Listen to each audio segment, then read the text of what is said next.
Na década de 90, eu era de um movimento juvenil sionista e religioso chamado Bnei Akiva. Um amigo nosso morreu jovem. E a gente resolveu organizar uma biblioteca com o nome dele. No meio das pesquisas, nos livros que estavam na sede do movimento, havia um livro sobre o qual eu já tinha ouvido falar. Eu era muito jovem, era um garoto do ensino médio, e a orientação era para não ler o livro. O livro se chamava O Judeu Não Judeu, e o autor do livro, depois eu fui descobrir, que é o biógrafo do Leon Trotsky, chamado Isaac Deutscher. A tese do livro é de que o judeu, na modernidade, era um judeu não judeu. Ou, em inglês, um non-Jewish Jew, um judeu não judaico, que dialogava, que se estabelecia a partir dos contatos com o mundo de fora e de dentro.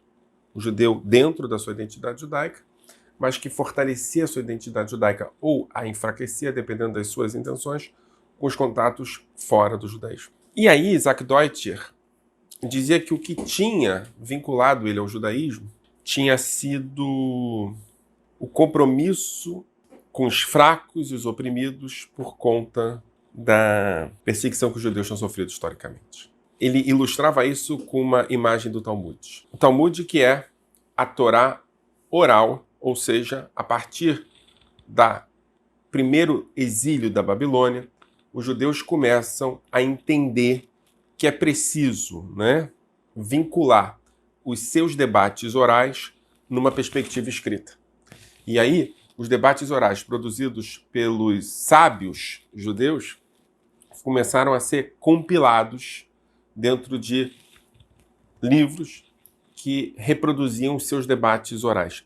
E esses livros têm a ver efetivamente com prática. É um livro sobre o cotidiano. E aqui eu quero que vocês entendam.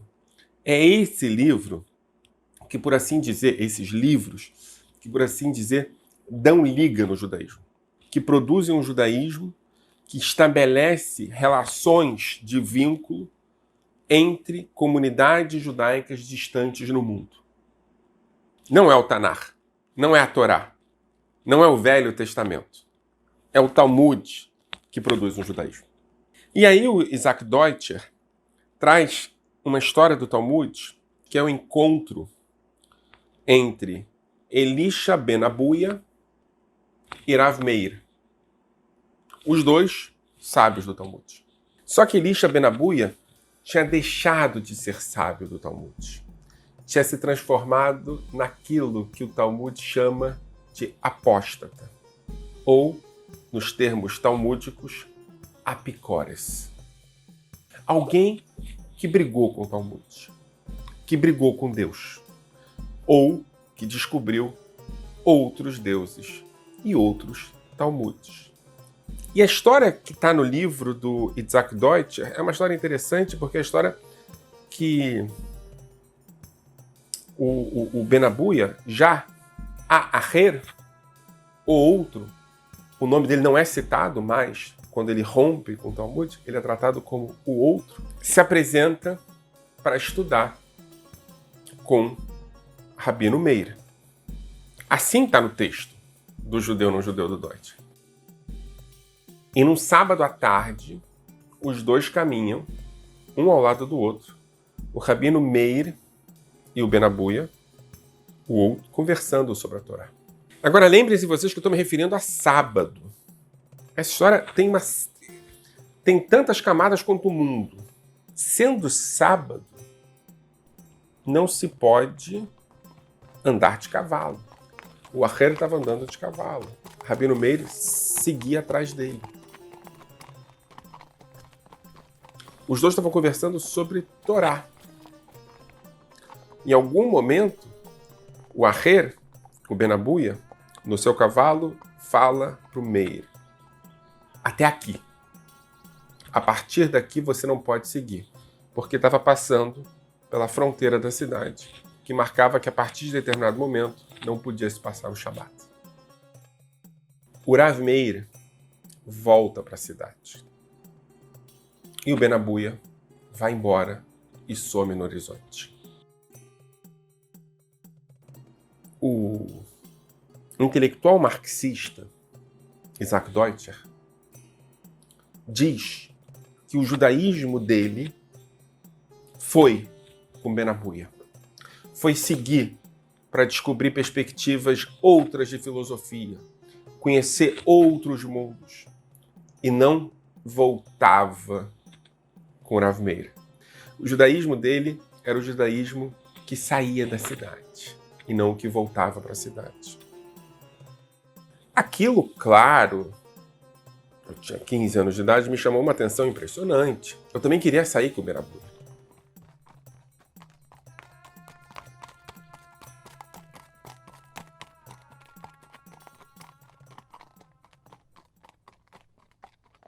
Há pouco tempo atrás eu estava numa conferência, claro, por conta da Covid, uma conferência virtual, mas de uma universidade do centro do país.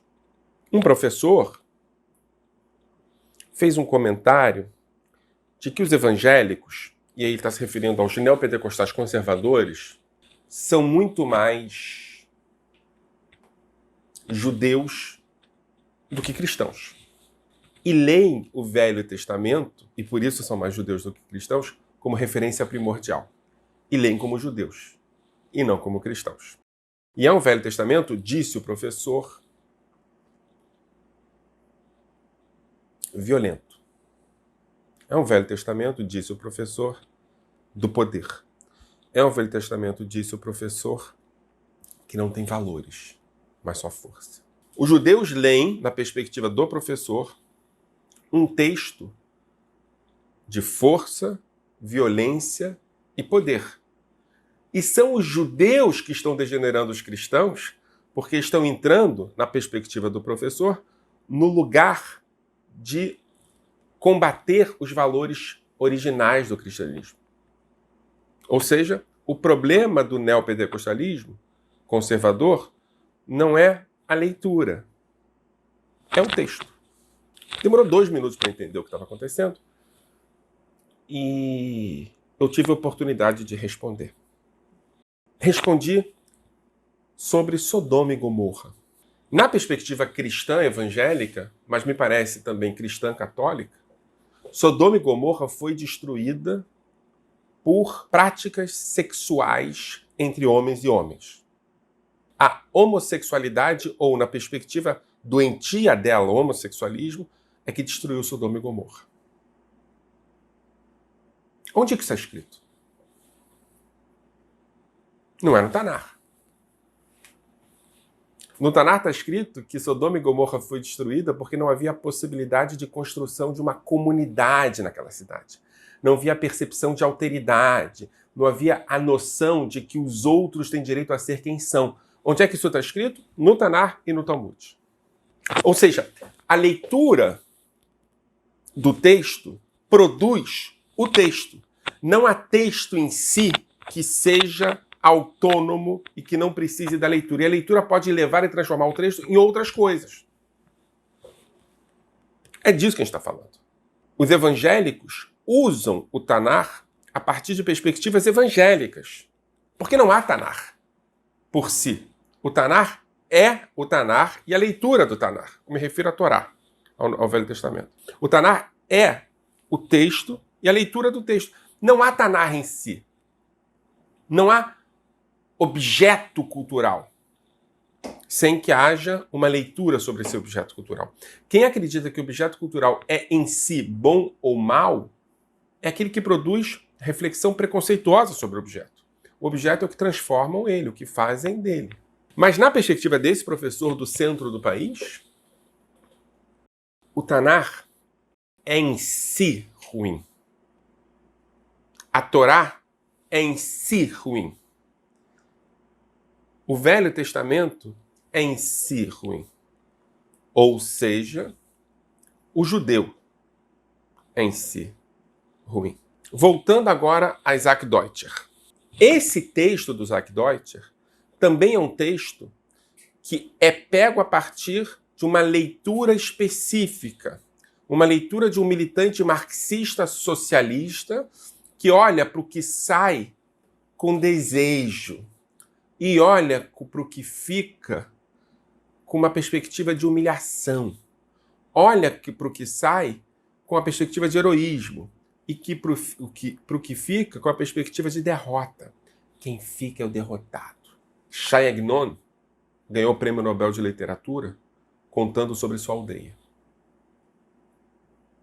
Por que quem fica é ruim e quem sai é herói? Demorou muito tempo para eu fazer essa pergunta.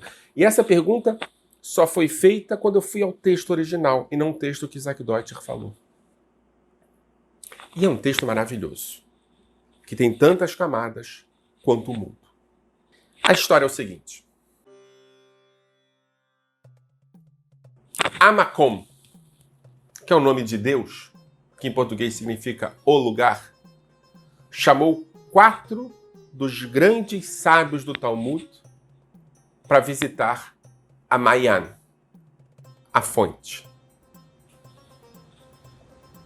Assim começa a história. E a fonte era o destino perigoso pelo que Amakom, Deus, fala. A orientação da voz divina é, em hebraico, Al tagidu maim maim. Em português, não digam água, água. Numa espécie de mestre dos magos, era essa a chave com a qual eles teriam que abrir a porta do segredo, da fonte. E os 4 foram. A orientação única que eles tinham recebido é: não digam maim, maim. Entraram na fonte, caminharam até a fonte e viram no final do caminho a fonte. E o que era a fonte? Água. Saíram da fonte, um saiu morto, o outro enlouqueceu, o terceiro, Rabi Akiva, virou um grande mestre, e o quarto, Elisha ben Abuya, virou a Acher, o outro.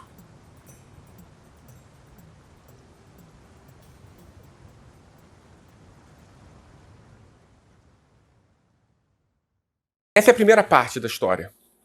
A história de que os caras viram uma água e o que eles viram naquela água foi somente a água. Um pirou, o outro morreu, o outro continuou o que era e o quarto virou um apicórias. Pois esse quarto reaparece em outra história do Talmud. Essa outra história do Talmud é muito interessante. Aquela história do cavalo, ela começa um pouco antes. Os alunos do Rabino Meir estavam na entrada da cidade e viram de cavalo o Elisha ben Abuya. No texto do Talmud está escrito o seguinte, que os alunos se aproximam do Rav Meir, que estava estudando na sua casa, dizendo: vejam bem o que eles dizem. Vejam bem o que eles dizem. Rabino Meir, o seu professor está chegando. O que o Rabino Meir diz? Faça-no vir até mim. Vocês estão entendendo? O apicórias, o apóstata, o inimigo de Deus, o que tinha saído da fonte, vendo o mundo de outro jeito, é chamado pelos alunos no Talmud como professor do Rabino Meir, o grande mestre do Talmud daquele tempo. Não é chamado como apóstata, não é chamado como apicórias, não é chamado como inimigo, é chamado como professor. E não só isso. O que ele faz, o que o professor faz, vai estudar com o Rabino Meir. E no Talmud, não se ensina e se aprende, se ensina e se aprende ao mesmo tempo. Eles vão discutindo. O Talmud é formado por perguntas e respostas e você tem a opinião da maioria, mas a minoria está presente. Estão discutindo Torá. Um apóstata e um grande mestre do Talmud. Eles discutem Torá e um vai e o outro fica. A primeira questão, e tem muitas camadas aqui, eu vou falar algumas delas só. No Talmud, está se dizendo claramente que um apóstata não só tem o que ensinar, como pode ser um professor. O segundo elemento é que o apóstata pode ser recebido na cidade, na casa. Não tem que ser tratado como ameaça. Ao contrário, tem que ser incluído no processo. O terceiro elemento é que, ao contrário do que se imagina originalmente, a palavra o outro é de um ensinamento que vocês não têm ideia. Ao tratar Elisha ben Abuia não mais como Elisha ben Abuia, mas como outro, está se dando uma chave de compreensão no Talmud da importância de respeitar a alteridade. Ao se chamar de outro aquele que discorda, está se dizendo da importância de aceitar o outro e da importância de discutir a alteridade. É por isso que se chama de outro. O professor do centro do país, especialista em estudos bíblicos, inclusive ele próprio protestante, não conhece Talmud. Conhece o Velho Testamento a partir da leitura não judaica que se faz dele.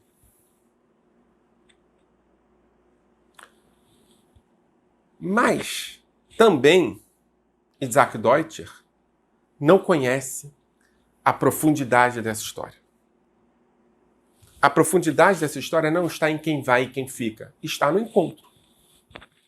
É o encontro que produz a Torá. É esse encontro que tem o resumo do Talmud. Sem encontro, não há possibilidade de construção, por assim dizer, nos termos da Torá, de Machloket Lashamayim, de um debate divino. O encontro é o debate divino. É o encontro entre o outro e eu. O encontro entre eu e ele é que produz o Talmud. É que produz a possibilidade de conexão com o divino. O divino não está para além. O divino é o aquém. O divino somos nós.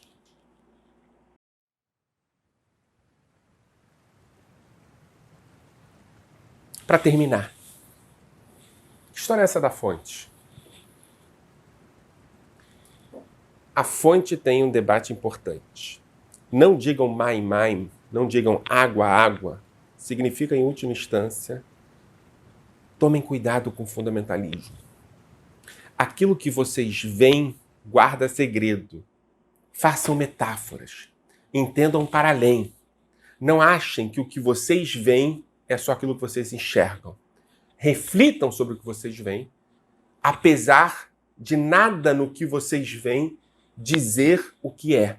O que você pensa sobre o que você vê é o que é. É como se fosse um seguro contra o fundamentalismo. Não sei se vocês se lembram, voltando ao Tanar, quando Abraão levou Isaac para o sacrifício, aqui também temos um seguro contra o fundamentalismo. O fundamentalismo é um grande problema da Torá e do Talmud. O tempo todo ele volta como uma ameaça. A ideia de que o fundamentalismo pode acabar, degenerar as relações humanas está presente no Tanar, está presente no Talmud. Vocês vejam, quando Abraão chega para matar Isaac e está pronto para o sacrifício, vem uma mão e segura. Alguns vão dizer, olha como a submissão a Deus é bonita. Ele até mataria seu filho em nome de Deus. O que o Talmud diz sobre isso? Ele foi colocado à prova e não passou. Porque o filho é mais importante que Deus. Porque no final das contas, Deus falou, é teu filho.